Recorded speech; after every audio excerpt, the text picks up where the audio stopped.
또영주TV의 또영주입니다. 결국 리버풀이 챔피언스리그 결승 진출에 성공을 했습니다. 축하드립니다. 요즘 축하할 일이 정말 많군요. 네, 비아레알 입장에서는 1차전에서 0대2 패배, 그리고 2차전에서 전반전에 두 골을 따라잡으면서 승부를 원점으로 돌리긴 했지만 결국 후반전에 3골을 내주면서 2차전 2대3으로 패배했습니다. 이 경기에서 2대3으로 패배하면서 아쉽게 결승 진출에는 실패를 했습니다. 전반전은 비아레알의 분위기, 후반전은 리버풀의 분위기고요. 전반전 우나이 에메리 감독이 작전을 잘 짜고 나왔다. 결국 1차전에서 0대2로 패배했기 때문에 2차전은 우나이 에메리 감독이 퍼펙트한 게임을 펼쳐야 된다. 그래야지만 결과를 가져갈 수 있다고 이야기를 했고요. 그에 따라서 에너지 레벨을 굉장히 높이면서 전방부터 압박하는 모습이 나왔습니다. 여기에 경기 시작 3분도 안 돼서 블레이디아 선수가 선제골을 기록했어요. 그러면서 분위기까지 가져오는 모습이었죠. 이 전방 압박에 의해서 리버풀 선수들이 상당히 고전했고요. 리버풀이 자랑하는 공격수들 마네, 조타, 살라가 상당히 어려움을 겪었습니다. 물론 살라 같은 경우에는 에스투피냐하고의 경쟁에서 우위를 가져가면서 날카로운 모습을 보여주긴 했지만은 마네라든가 조타가 포이스를 넘지 못하면서 어려움을 겪는 그런 모습이 있었고, 비아레알이 워낙에 에너지 레벨이 높은 상태에서도 간격 유지를 잘했습니다. 그러다 보니까 전반전에 경기를 주도하는 모습이 있었고 날카로운 공격을 보여줬고, 그러면서 코클랭이 추가골을 넣었습니다. 결국 전반전을 2대0으로 마치는 데 성공을 했죠. 하지만 리버풀의 감독은 누구냐? 클롭입니다. 클롭 감독은 바로 조타를 빼고 루이스 디아스를 투입하면서 공격 라인에 변화를 줬고요. 측면 쪽에서의 공격을 더욱더 강화시키면서 결국은 비아레알을 무너뜨립니다. 비아레알 같은 경우에는 전반전에 너무 많이 뛰었기 때문인지 모르겠지만은 점차적으로 간격이 벌어져요. 그러면서 2선과 3선의 간격이 벌어지니 이 위치에서 리버풀의 미드필더들이 중원을 장악하기 시작했고, 또 수비 사이에 간격이 벌어지는 상황이 발생을 하니 살라라든가 루이스 디아스라든가 아니면은 마네가 뒷공간으로 들어가는 상황이 계속해서 발생을 합니다. 결국 후반전 분위기를 리버풀이 가져갔고요. 여기다가 리버풀은 계속해서 슈팅을 시도하면서 골을 넣고자 노력을 했는데 하필이면 룰리의 그날이었어. 룰리 골키퍼가 사실은 나쁜 골키퍼가 아니에요. 그런데 기복이 있습니다. 근데 후반전에는 룰리 골키퍼가 실수를 연달아 범하면서 실점과 연결이 되죠. 결국은 리버풀이 후반전에 3골을 몰아넣습니다. 이 3골이 터지면서 리버풀이 결승 진출에 성공을 합니다.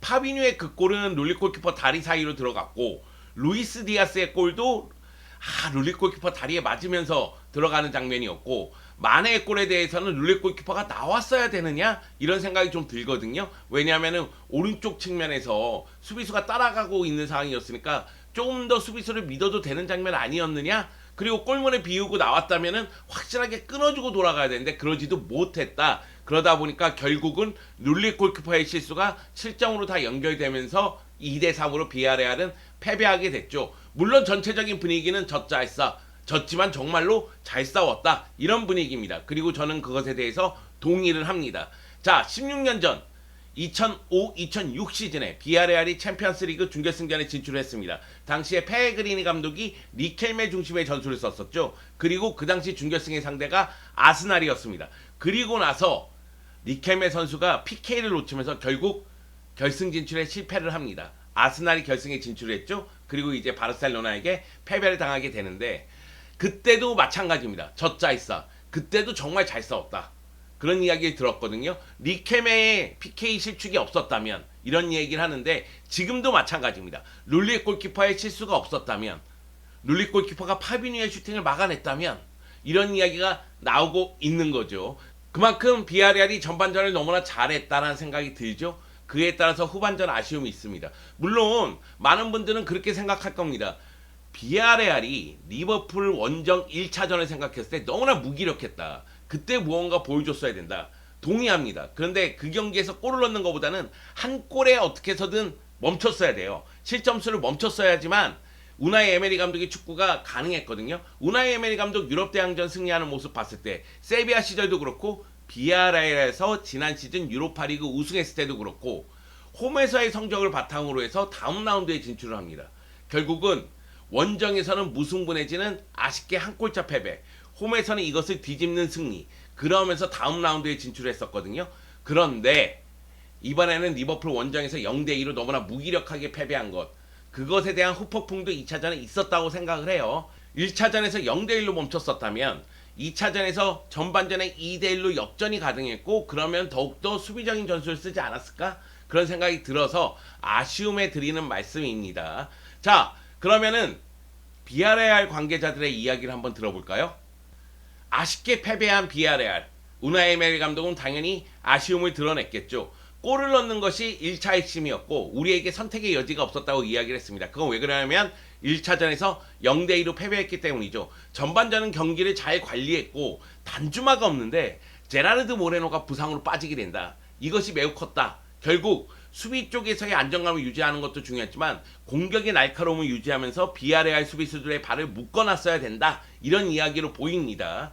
그러면서 결국 우리가 대처 능력이 부족해서 패배를 하게 됐다. 결승전 진출에는 실패를 했지만 우리는 계속 나아가야 된다. 앞으로 전진해야 된다. 이런 이야기를 했습니다. 아쉬움이 짙게 묻어나는 인터뷰였죠. 자, 반면에 비아레알의 페르난도 로이고 회장은 전반전에 로세소가 빠져 들어갈 때 알리송 골키퍼하고 충돌이 있었잖아요. 이 장면에 대해서 페널티킥을 주지 않은 것, 이것에 화가 난 듯 보입니다. 그리고 심판의 판정에 대해서 노골적으로 비판하는 모습이 있었습니다. 그럼에도 전반전 경기력은 매우 좋았다. 우리가 훨씬 더 우세했고 결국 동점을 만들어냈다. 그런데 후반전은 전반전 같은 힘을 보여주지 못했다는 이야기도 덧붙였습니다. 로세소는 뭐라고 얘기했을까요? 로세소는 알리송 골키퍼가 자신의 발등에 접촉하는 게 느껴졌다. 그래서 나는 페널티킥이라고 생각했는데 페널티킥이 주어지지 않았다. 그래서 그 장면에 대한 아쉬움을 굉장히 토로를 하더라고요. 왜 그러냐면 페널티킥이었으면 경기의 판도는 로세소 얘기대로 바뀌었을 테니까 당연한 이야기로 보입니다. 로세소는 그래도 우리 팀은 매우 자랑스럽다. 우리는 전반전에 매우 좋은 모습을 보여줬다는 이야기를 덧붙였습니다.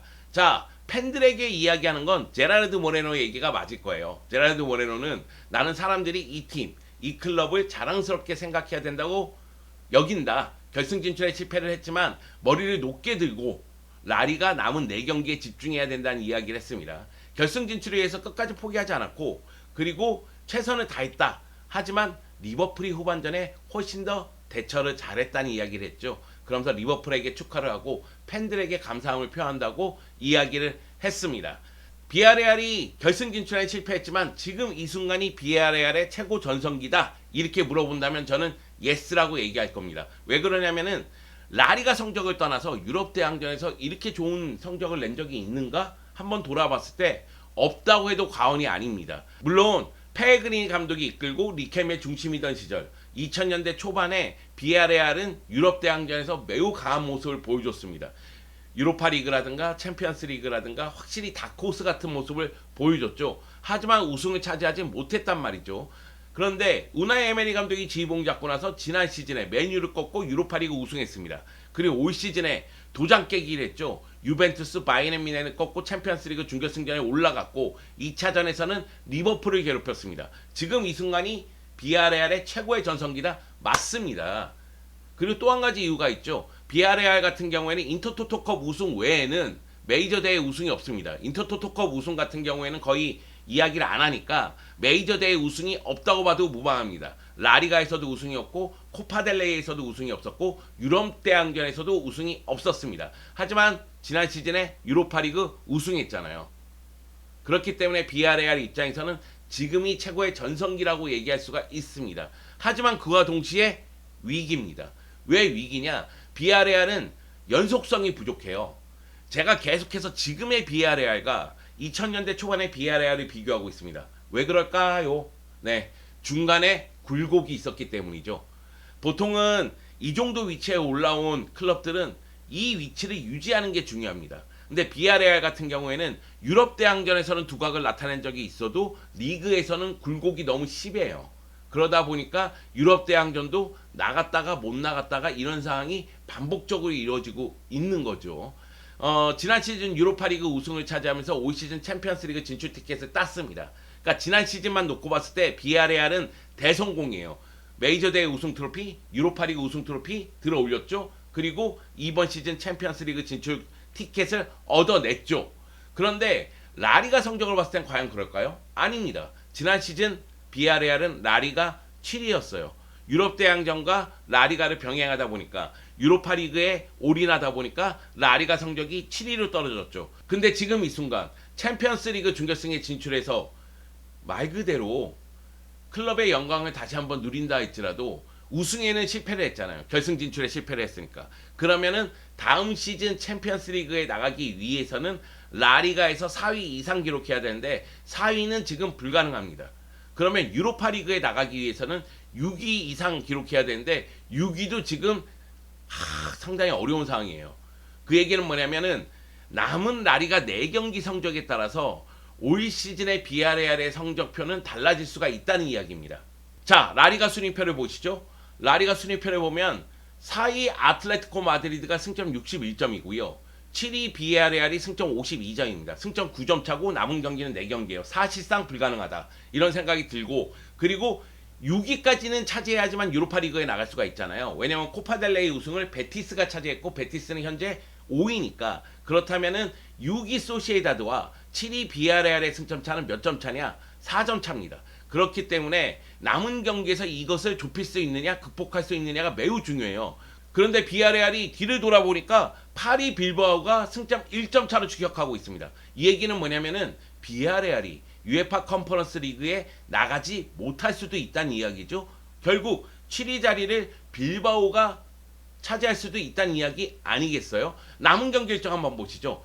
자, 비아레알의 현실적인 목표는 6위입니다. 그럼 6위 자리에 있는 소시에다드의 일정을 봤을 때 레반테, 카디스, 비아레알, 아틀레티코 마드리드로 이어져요. 근데 레반테도 강등 위험에 있고 그 점을 고려했을 때에는 소시에다드도 일정 자체는 쉽지 않다. 근데 이거는 비아레알도 마찬가지입니다. 남은 4경기가 세비야, 라요 바이에카노, 소시에다드, 바르셀로나예요. 라요 바이에카노 같은 경우에는 원정 경기입니다. 그렇기 때문에 비아레알 입장에서는 굉장히 어려운 일정인데 빌바오도 뭐 그렇게 쉽지만은 않지만 빌바오가 발렌시아, 그라나다, 오사수나, 세비야를 만나거든요. 그런데 제가 생각하기에는 비아레알 입장에서는 소시에다드를 잡기 위해서 세비야, 라요전도 반드시 잡아야 되지만 37라운드에 소시에다드하고 맞대결이 있습니다. 이 경기가 매우 중요하죠. 네. 그리고 이 경기를 잡고 나서 바르셀로나하고 경기인데 바르셀로나가 만약의 경우 마지막 경기를 치르기 전에 2위를 확정짓는 분위기가 된다면 그렇다면은 비아레알 입장에서는 뭐 바르셀로나 원정 경기이지만은 해볼만 하죠.